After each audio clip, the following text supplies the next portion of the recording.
On April 7th, inside the United Nations Security Council, something happened that almost every major American news outlet got completely wrong. China and Russia vetoed a resolution about the Strait of Hormuz, and within minutes, I mean minutes, the headlines wrote themselves. China sides with Iran. Russia and China shield a rogue regime. Two superpowers risk the global economy. And most Americans nodded along, because that's the story we've been trained to accept. Simple, clean, good guys versus bad guys. But here's the problem. That story is not just incomplete, it's fundamentally wrong. And I can prove it with one question, a question that no mainstream outlet is asking. China buys more Iranian oil than any country on Earth. A massive chunk of that oil flows directly through the Strait of Hormuz. If that strait gets blocked, China loses billions. China's economy takes a hit. China feels the pain faster than almost anyone. So then, why would China block the very resolution that claims to reopen that route? Why would the country with the most to lose from a blockade be the one stopping the solution? If you can answer that question honestly, the entire chessboard flips. This stops being a story about good guys and bad guys. It becomes something far more uncomfortable for Americans to sit with. It becomes a story about strategy, about power, about who is actually winning and who is slowly, quietly losing, without a single shot being fired between the two biggest players on the board. And by the end of this video, I think you're going to see something that most people in this country are not ready to admit. China's veto wasn't reckless. It wasn't emotional. It wasn't even really about Iran. It was calculated, precise, and it may have been one of the most strategically brilliant moves made by any country in years. Let me show you exactly why. Let's start with what actually happened, because the details here matter enormously, and most American coverage completely buried them.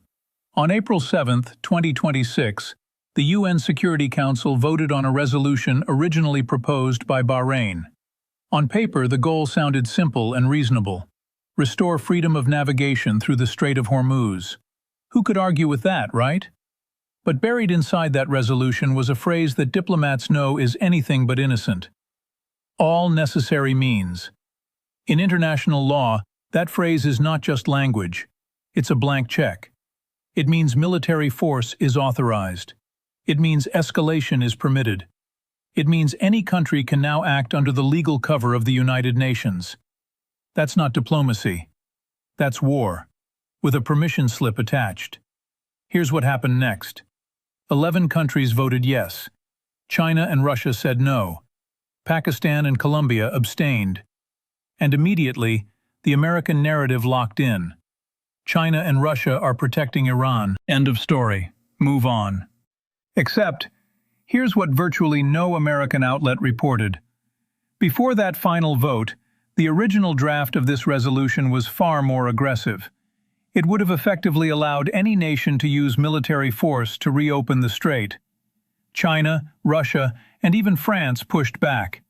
They said this goes too far. So the resolution was revised. The offensive force language was removed. It became softer, more neutral.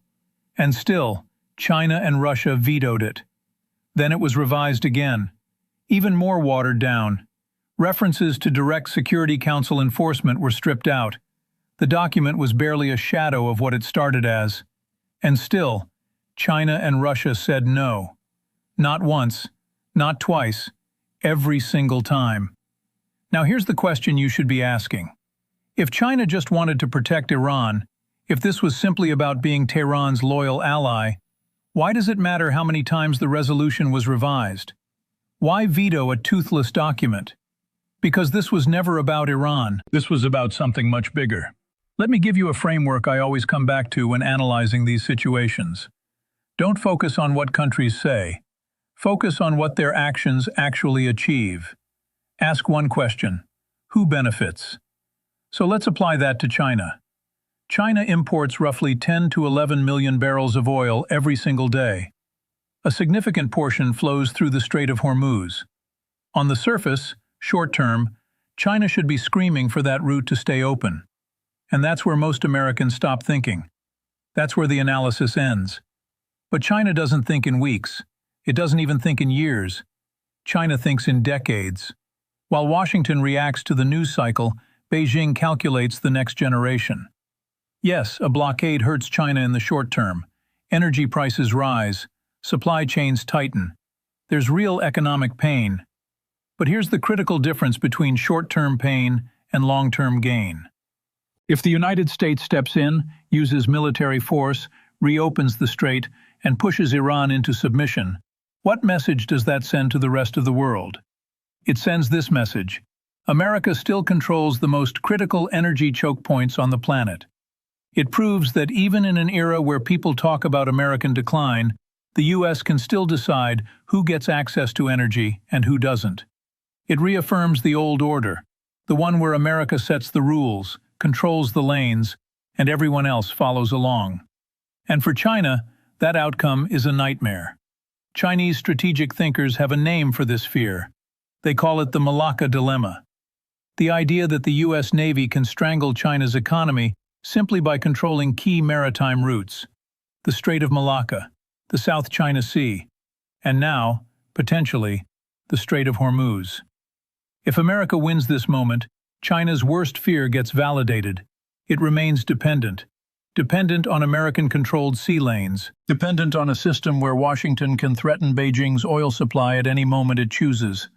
So from a purely strategic standpoint, China couldn't afford to let America win this one. Blocking the resolution wasn't optional, it was necessary.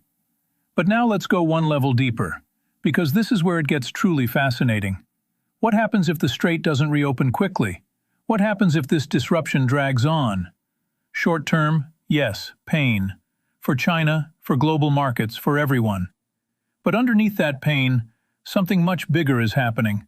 Something China has been quietly engineering for decades is suddenly being accelerated. To understand this, you need to understand the petrodollar system. Since the 1970s, global oil trade has been priced in US dollars, largely because of a deal struck between Washington and Riyadh. Oil is sold in dollars, which means every single country on Earth needs dollars to buy energy. That creates constant, massive global demand for the dollar. It allows America to run enormous deficits, sustain its financial markets, and project power worldwide. Not through military force alone, but through the simple fact that everyone needs its currency. The dollar isn't just money, it's the foundation of American global power. Now here's where the Hormuz disruption changes everything. If the strait remains unstable, Gulf states struggle to export efficiently. The flow of petrodollars begins to weaken. Those dollars stop cycling back into American assets, into Wall Street, into U.S. Treasury bonds, into the very systems that fund American dominance. And as that system feels pressure, countries around the world start asking a very dangerous question. What if we don't need the dollar anymore? This is exactly where China's long game comes into play.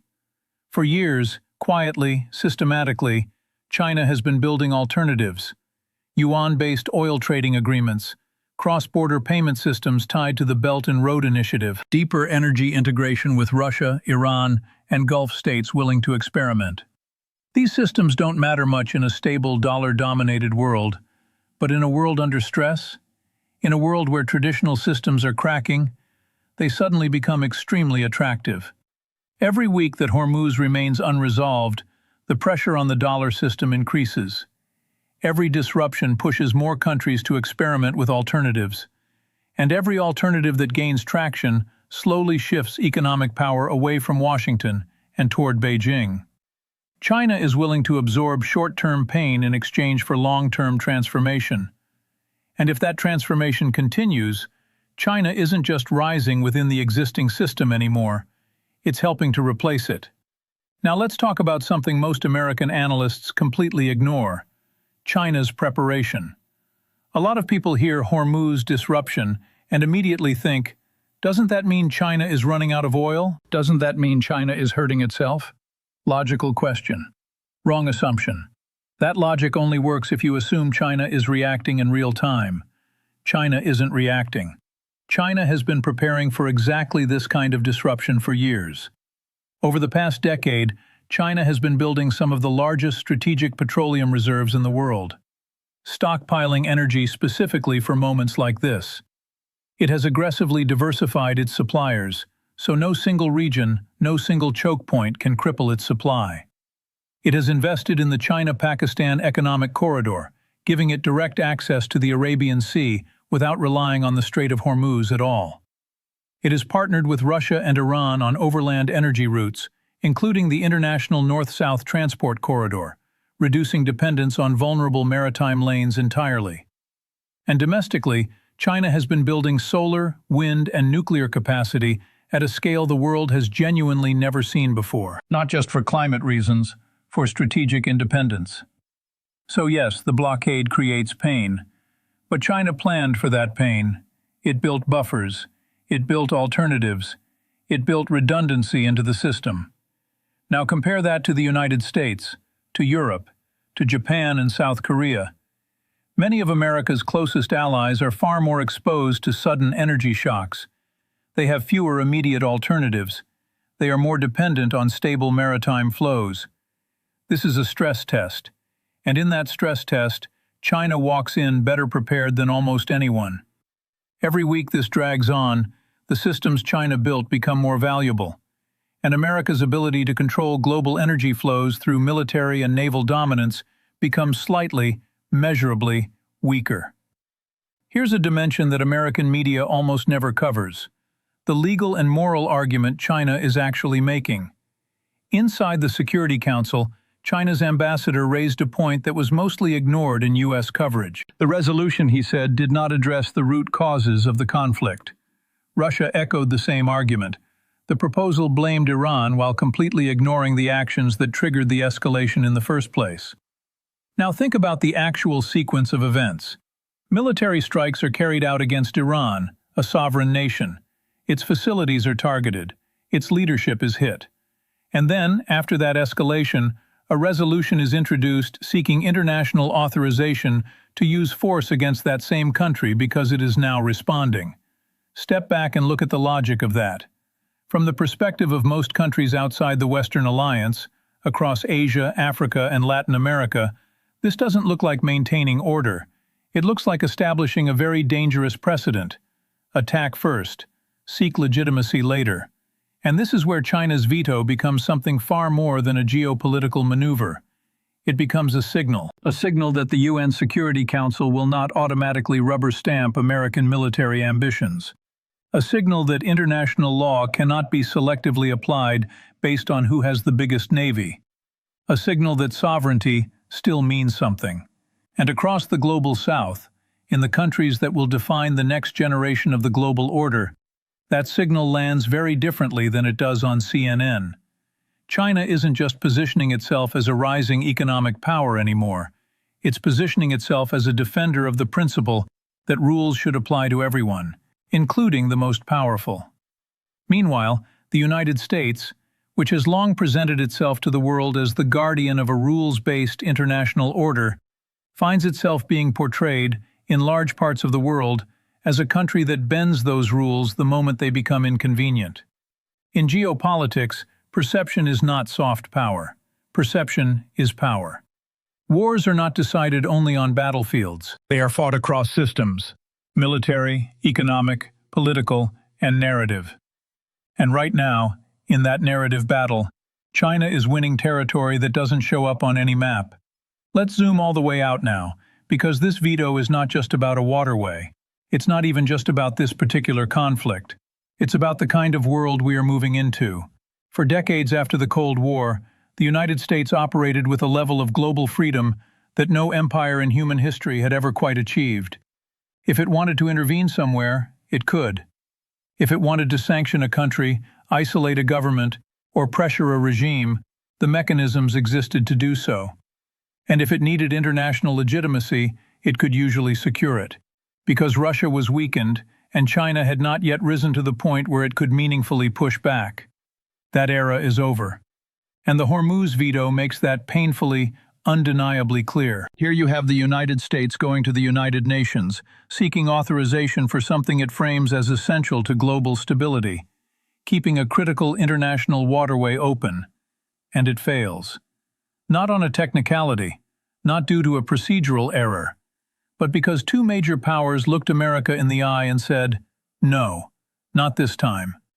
That is a structural shift, a visible, forcible limit on what America can achieve through international institutions. And most Americans are missing it entirely because they're watching for missiles and troop movements. But this is how real power transitions happen. Not with a single dramatic confrontation, with 1,000 quiet moments where the old rules stop working and new ones start taking their place. So let's tie it all together. Imagine you're not just an observer, you're a strategist, a long-term thinker, and you're asking one simple question: who is gaining power across every dimension of this conflict? Militarily, China hasn't fired a single shot, hasn't deployed a single soldier, hasn't spent a single dollar on weapons in this conflict. And yet, with one vote, it blocked the United States from obtaining international legal cover for military action. That is an extraordinary outcome, shaping a battlefield without ever stepping onto it. Economically, by preventing a quick resolution, the veto keeps pressure on global energy flows and on the dollar-based system tied to those flows. Every moment of instability nudges more countries toward alternatives that China has already built and is ready to offer. Politically, China positions itself not as an aggressor, but as a principled defender of sovereignty. In a world where billions of people across Asia, Africa, and Latin America have long been skeptical of Western interventionism, this positioning doesn't just resonate, it builds alliances that will matter for decades. In the narrative war, China is telling a story that lands differently outside Western media bubbles. We are not the ones escalating. We are not the ones initiating strikes. We are the ones saying the rules must apply equally to everyone. Add all four of those together and ask yourself, what did this veto cost China? No war, no escalation, no massive expenditure, no troops in harm's way, just leverage, timing, precision. And the result? A multi-dimensional advance across every front that matters, while the world's cameras were pointed at ships and missiles. Here's the uncomfortable truth that this moment forces us to confront. The world most Americans grew up in, where Washington sets the rules, where U.S. military power is the ultimate guarantor of global order, where the UN is a tool America can rely on when it needs legitimacy. That world is changing. Not collapsing, not ending overnight, but changing, structurally, irreversibly. And the countries driving that change aren't doing it by challenging America on the battlefield. They're doing it by being more patient, more prepared, more strategic, by building systems that don't depend on American approval, by positioning themselves so precisely that others are forced to react to them. The strongest player in this new world isn't the one who reacts fastest or strikes hardest. It's the one who positions itself so well that it shapes outcomes without ever visibly pulling a trigger. That's what we just witnessed. One decision, no missiles, no deployments, no escalation. And with it, China quietly redefined the conflict, limited its rivals' options, shifted the strategic balance, and moved one step closer to the world it has been building toward for 30 years. Whether you agree with China's move or not, whether you see it as brilliant strategy or dangerous revisionism, the least you can do is see it clearly. Because if you're still watching this as a simple story of good guys and bad guys, you're not watching the real game. And the real game is the only one that matters.